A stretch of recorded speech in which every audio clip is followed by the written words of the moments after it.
Was passiert, wenn man mit einem Akkuschrauber versucht, ein Boot anzutreiben? Ich weiß nicht, irgendwie passiert gar nichts, habe ich das Gefühl. Freunde, im letzten Video habe ich ein Schiff aus Laminat gebaut und ich dachte mir natürlich, das muss motorisiert werden. Und damit willkommen zum zweiten Teil. Mit sehr viel Zuversicht, Rückschlägen,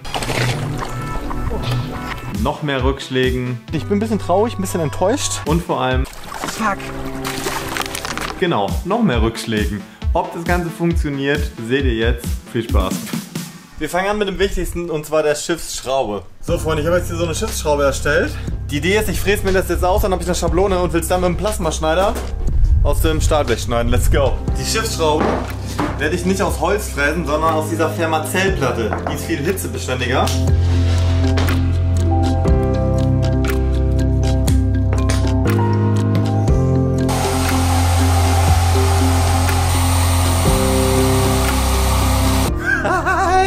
Guck dir das an, ey.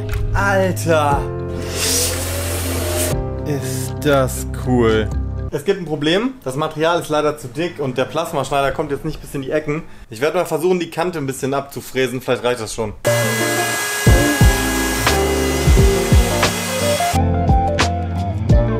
Das sieht doch schon besser aus. Alter, ich bin zuversichtlich, dass es funktioniert. Das wäre mega cool. Ich kann es kaum erwarten, ey. Ah, krass.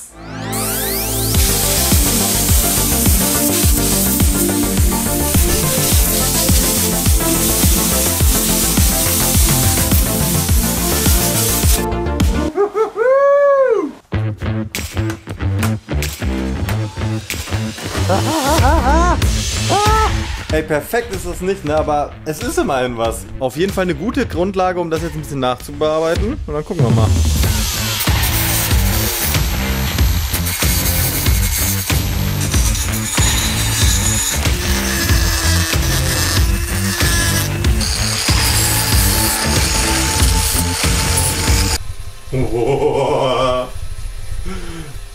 Das ist sicherlich nicht perfekt, aber völlig ausreichend. Wird natürlich eine leichte Unwucht haben und so, aber ganz ehrlich, passt schon. Mein Plan ist jetzt folgender. Ich habe noch in meinem Fundus dieses Teil gefunden von einem Fahrrad. Der Vorteil bei diesem Teil ist, ich habe hier eine bewegliche Achse und habe diese Gewinde. Das heißt, ich kann das Teil einbauen und habe dann immer noch eine frei bewegliche Welle. Bla bla bla, was ist immer geiler als erklären? Richtig zeigen. Los geht's.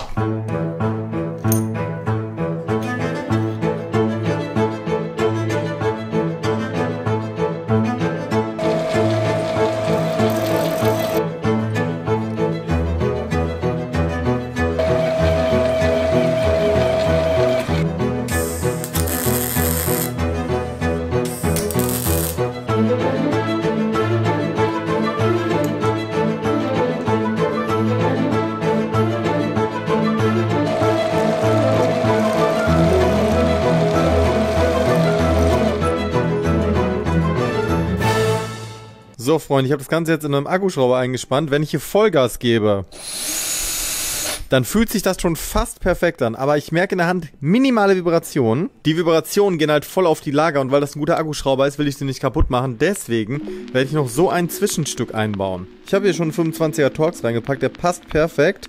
Und das ist quasi eine Kupplung, die ist leicht flexibel und entkoppelt dadurch den Motor von unserer Schraube.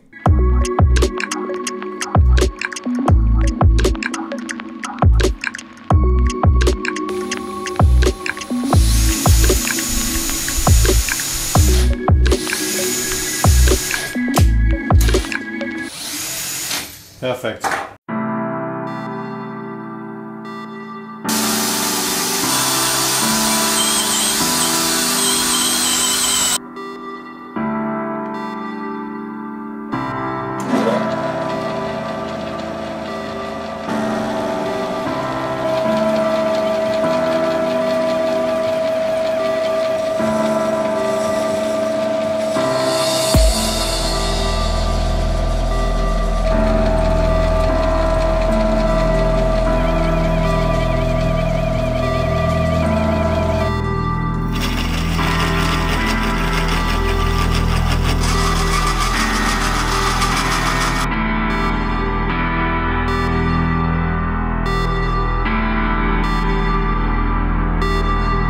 So, bevor wir jetzt diese ganzen Einzelteile montieren können, müssen wir noch die Flügel von dem Propeller leicht biegen, damit auch hinterher Vortrieb erzeugt wird.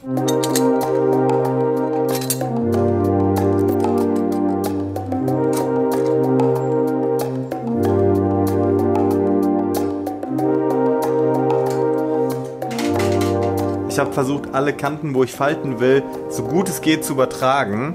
Ich will jetzt noch ein bisschen in sich drehen, die Blätter.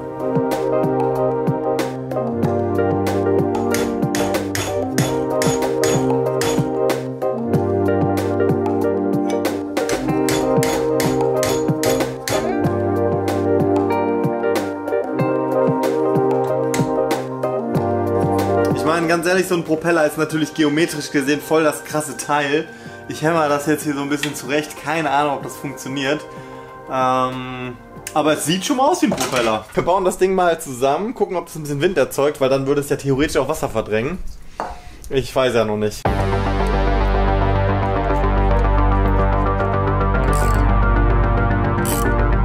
Also heiß aussehen tut das Ding definitiv. Wir schließen es an. Erster Gang, erstmal entspannt.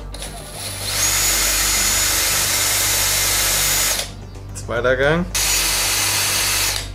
Vierter Gang. Ich weiß nicht, irgendwie passiert gar nichts, habe ich das Gefühl.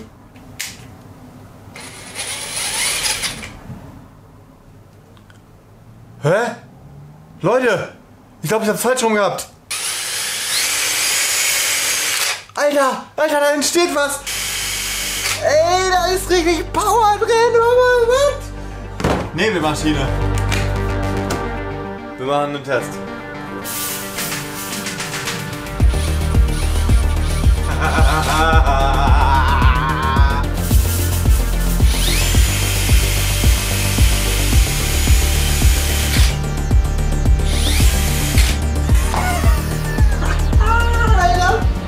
Ey, das Teil ist mega geil einfach. Ich raste aus. Jetzt müssen wir das nur noch an das Schiff bauen und dann sind wir schon fertig. Schnell gemacht.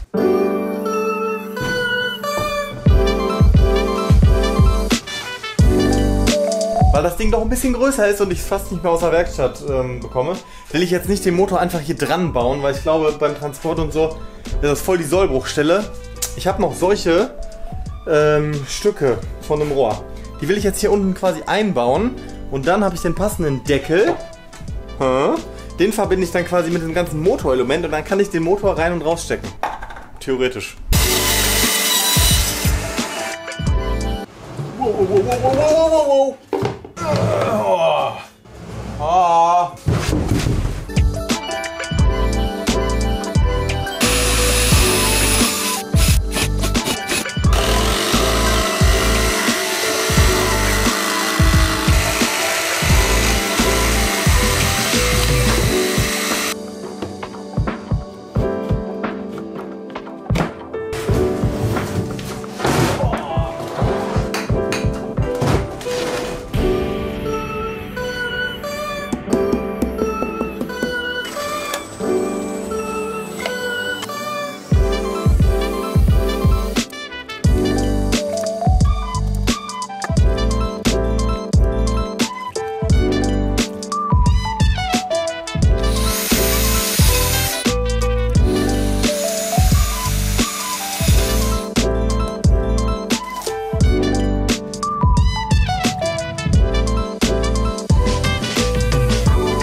Bei dem ganzen Projekt geht es mir jetzt nicht darum, dass das alles perfekt wasserdicht sein muss, ja? Wenn da ein bisschen Wasser reinläuft, ist das halt so. Das ist völlig egal.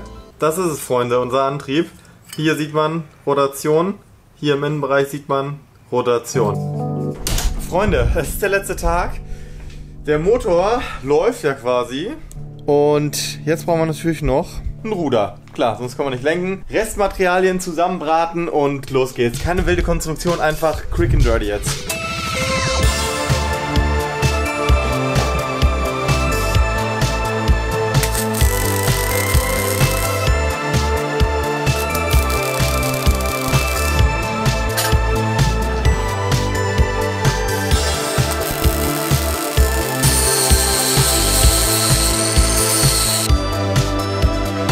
ich habe ja hier noch die Löcher, ja, wo das Fahrgestell dran war.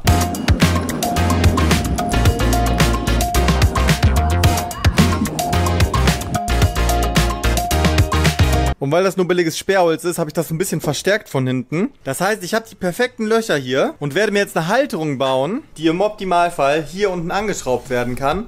Dann muss ich keine neuen Löcher machen.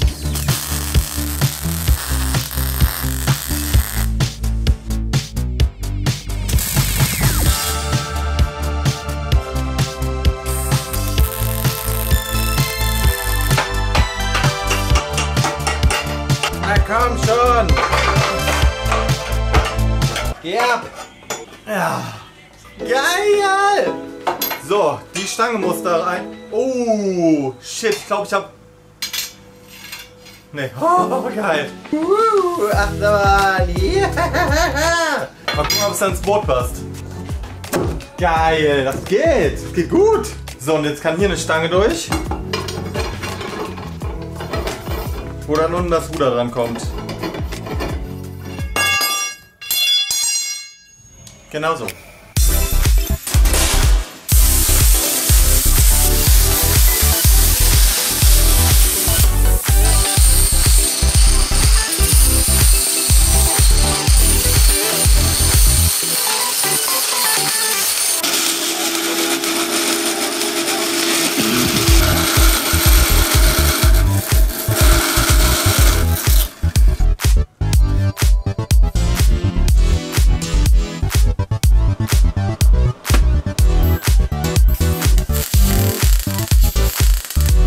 Ein Millimeter Material ist halt nicht so einfach zu schweißen. Hier oben sieht es gut aus, aber hier an der Seite sind voll die fetten Löcher drin.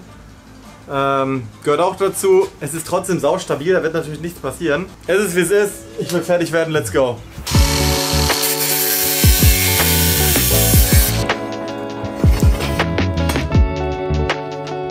Wir nähern uns zum Ziel.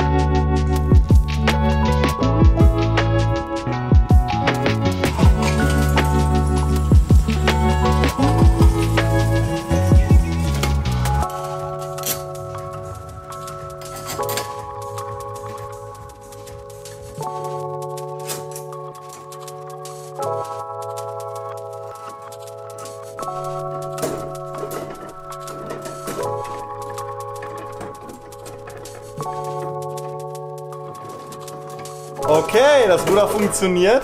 Gibt noch ein kleines Problem. Damit ich nicht übersteuern kann, mache ich jetzt noch einen kleinen Bolzen als Anschlag, damit das Ruder nicht in die Schiffsschraube kann.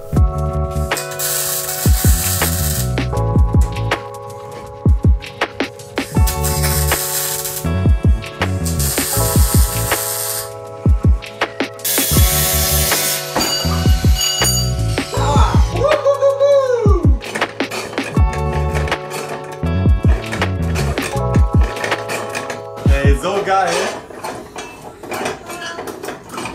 Leute, ich bin ein bisschen am Limit. Es sind so viele Sachen irgendwie noch, aber wir müssen es jetzt durchziehen.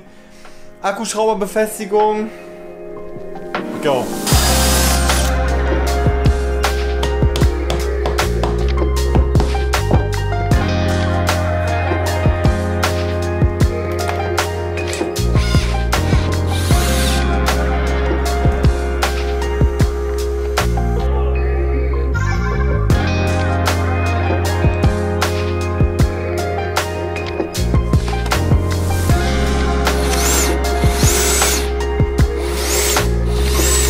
Um Gas zu geben, habe ich noch so ein kleines Fußpedal gebaut. Einfach mit dem Scharnier knallen wir jetzt dran und dann gucken wir mal, ob ich da reinpasse in die ganze Karre und ob die Proportionen stimmen.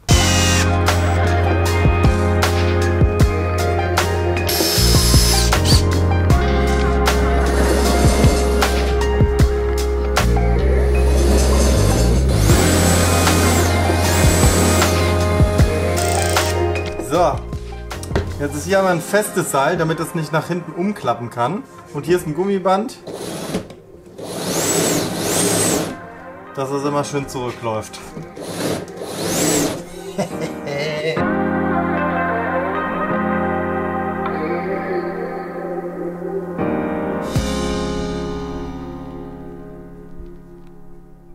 Freunde, letzter Tag. Ich mache jetzt noch ein paar kleine Details, ein paar Sachen lackieren, ein bisschen was abdichten und dann geht's aufs Wasser.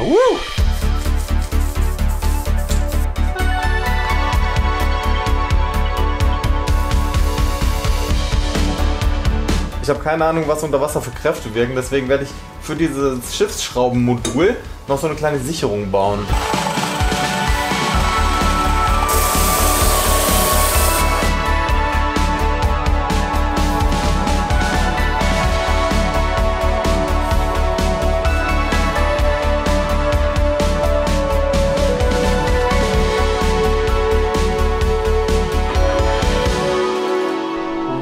Wow, Leute, das Boot, so wie es jetzt steht, ist theoretisch funktional. Wir sehen uns am See, würde ich sagen.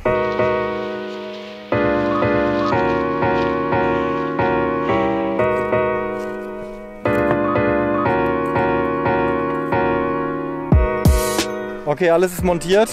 Jetzt geht's aufs Wasser. Ihr habt im letzten Video vielleicht schon gesehen, es ist alles eine wackelige Angelegenheit. Oh mein Gott, ist das wackelig! Wow, okay. Los geht's. Wir machen erstmal einen kleinen Motortest.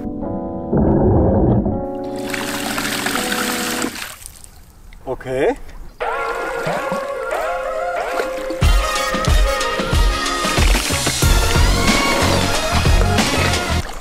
Oh. Shit, alles okay? Irgendwas stimmt nicht. Gut, dass ich ein Paddel habe.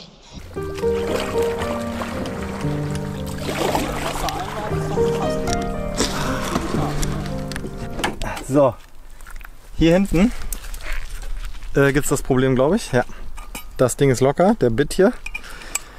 Ich habe leider nicht den passenden Imbusschlüssel dabei. Jonas fährt in den Baumarkt und holt den richtigen Schlüssel für dieses Teil.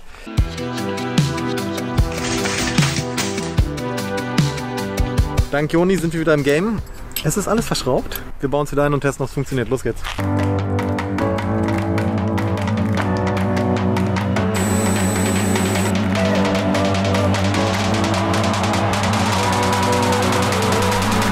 Alter!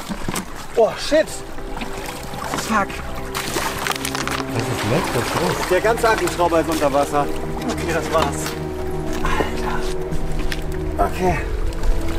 Wir haben ein Problem.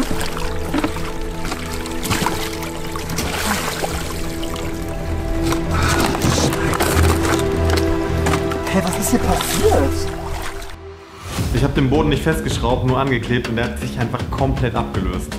Und ich dachte einfach nur, bitte, bitte, lass diesen Akkuschrauber noch funktionieren. Der läuft noch. Okay.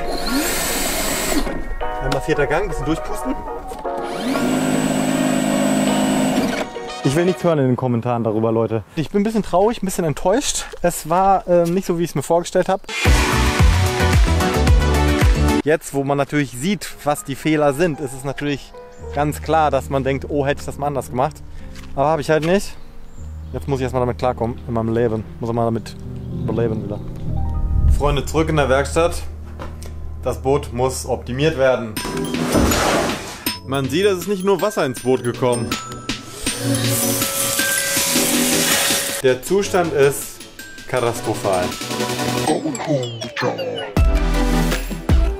Wir wollen nochmal aufs Wasser, wir wollen ein bisschen rumcruisen und checken, ob der Antrieb geht. Los geht's.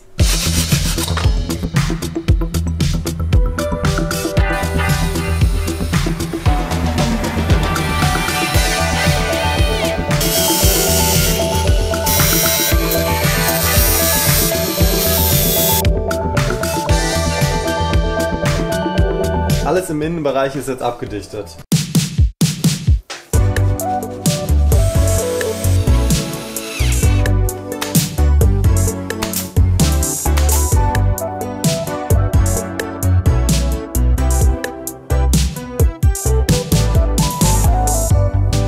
Als nächstes kümmern wir uns um die Schiffsschraube. Die ist recht schwer und hat so eine kleine Unwucht. Ich versuche das nochmal in den Griff zu bekommen. Hier unten drunter ist so eine Metallplatte.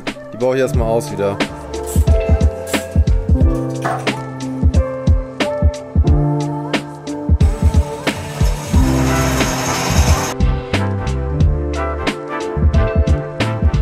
Kleiner Versuchsaufbau. So, hier habe ich Kontakt zum Flügel. Hier habe ich Kontakt zum Flügel. Hier bin ich aber sowas von Off-Center, das müssen wir direkt mal korrigieren.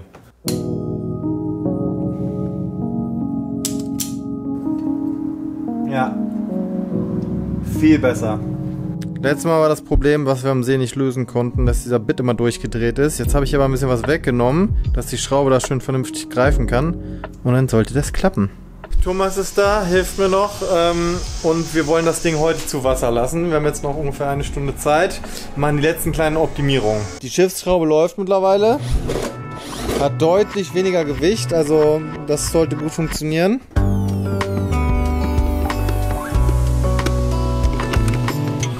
Thomas hat so einen Fake-Finger befestigt und jetzt sieht man, wie perfekt das hier an den Auslöser gedrückt wird. Ja, man kann viel weicher jetzt die Geschwindigkeit einstellen. Letztes Mal war es mehr so An-Aus-Prinzip. Noch hier ein bisschen Gaffer an die Seite kleben und dann geht's aufs Wasser.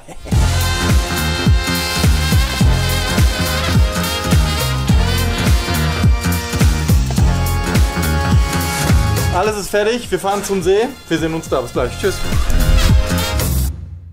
Runde 2.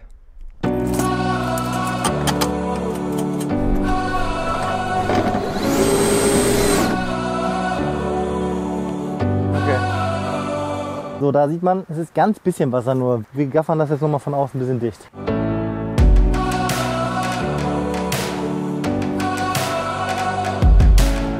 Der Kahn schwimmt. Oh Gott, ich bin so aufgeregt. Elegant. Wow, wow, wow, wow. Vergessen, wie wackelig die Karre ist. Okay, ich gehe mal in den 4. Gang direkt. 4. Gang. Wow!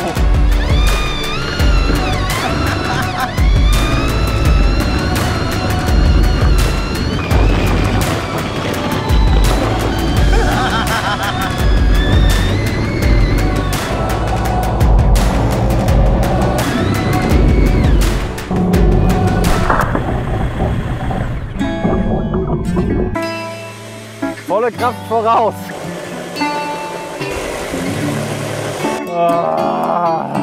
Wie schon zu erwarten, ist diese Kupplung durchgebrochen. Das ist halt auch für Kleinkram, ne? Boah, richtig heiß das Ding. Wir werden jetzt mal versuchen, eine starre Verbindung zum Akkuschrauber herzustellen, in der Hoffnung, dass uns das Ding nicht flöten geht. Perfekt. Ich hoffe, der Akkuschrauber überlebt das. Ich will nichts hören in den Kommentaren darüber, Leute. Oh, es muss jetzt einfach mal funktionieren.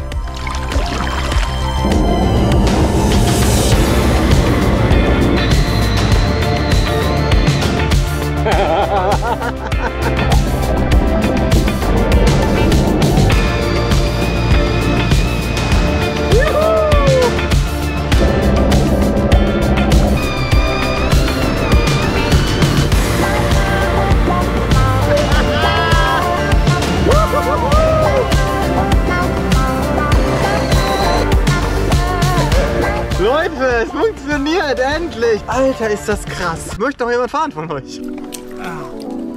Jonas wagt es. Er fährt das erste Mal in diesem Boot.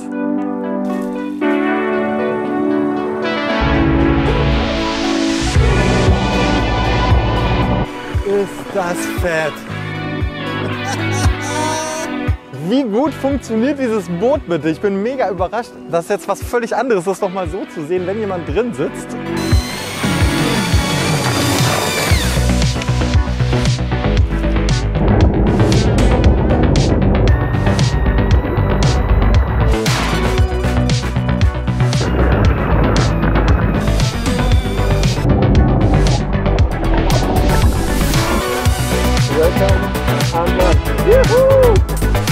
Mega. Johnson. Der Akkuschrauber ist komplett in Ordnung. Hier ist kein Spiel. Hier ist gar nichts. Das ist einfach perfekt. Leute, vielen Dank fürs Zugucken. Danke auch, Leute. Guck mal, die beiden haben mir so geholfen. Mega cool einfach. Ich hoffe, ihr hattet Spaß. Wenn ihr Bock habt, mich zu unterstützen, dann checkt mal den Patreon-Link. Und ich überlege gerade nochmal einen Dino-Hoodie rauszubringen. Dino, soll man was machen? Ja, cool. Viel Spaß, hab euch lieb. Tschüss, bis zum nächsten Mal.